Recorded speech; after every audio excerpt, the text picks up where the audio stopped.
Bonjour, avec ce vidéo, on débute l'étude du chapitre 9 de mes notes de cours, donc un troisième chapitre dans la partie dynamique de la physique mécanique. On va focusser sur une autre force. Chapitre 8, on avait focusé sur la force gravitationnelle. Chapitre 9, maintenant, c'est la force de rappel d'un ressort. On va voir les relations qui existent entre cette force de rappel, la constante de rappel du ressort, puis l'étirement, évidemment, du ressort également. Donc, allons voir un petit peu qu'est-ce qu'il y a dans mon résumé et dans mes formules que j'ai retenues.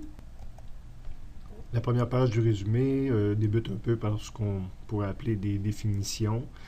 Donc, qu'est-ce que la longueur naturelle d'un ressort? C'est quand il est au repos. Puis, une propriété intrinsèque des ressorts, c'est sa constante de rappel. Ici, on l'étire. Il est attaché d'un côté, puis on l'étire. Le ressort va tirer ses deux extrémités. Donc, le ressort tire sur l'objet ici, puis le ressort tire sur le mur. Ça, c'est sa nouvelle longueur, donc qui a été étirée. On va appeler ça un étirement positif dans ce temps-là. L'inverse, si je l'ai comprimé contre le mur, le ressort va repousser l'objet, repousser le mur. Sa longueur, elle, est plus petite que la longueur naturelle. Et on va parler d'un étirement négatif, d'une compression. On peut le faire avec deux objets. Deux objets qui tirent sur le ressort. Même principe, elle est plus grand, étirement positif, elle est plus petit, étirement négatif. Donc, on appelle ça la force d'un ressort. La loi de Hooke, donc celle qu'on va utiliser pour résoudre des problèmes. La force du ressort va dépendre de la constante de rappel du ressort multipliée par l'étirement.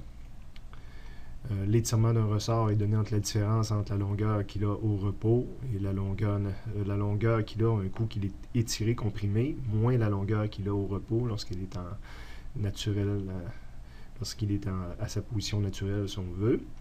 Un E plus grand que 0 va donner un ressort étiré, plus petit que 0, un ressort comprimé. Donc, on a des définitions. Ça continue à la deuxième page, où on a encore des définitions, mais là, quand on rajoute le système d'axe, j'essaie de l'éviter le plus possible dans mes solutions. J'espère que j'utiliserai jamais cette formule-là, que je vais toujours m'en sortir avec l'autre, mais c'est pas impossible que des fois on y fasse appel.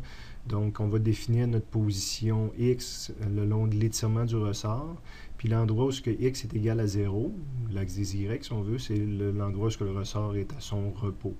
Donc là, on peut avancer et tirer sur l'axe des X ou reculer, comprimer sur l'axe des X, avoir un X positif ou un X négatif.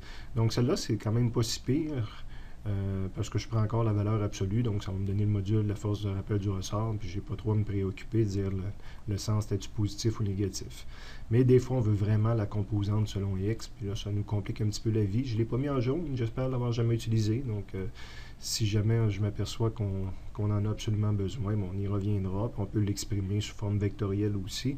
J'espère qu'on va éviter ça. Définition d'un dynamomètre. Donc, prenez le temps de regarder qu'est-ce qu'il y a sur les résumés.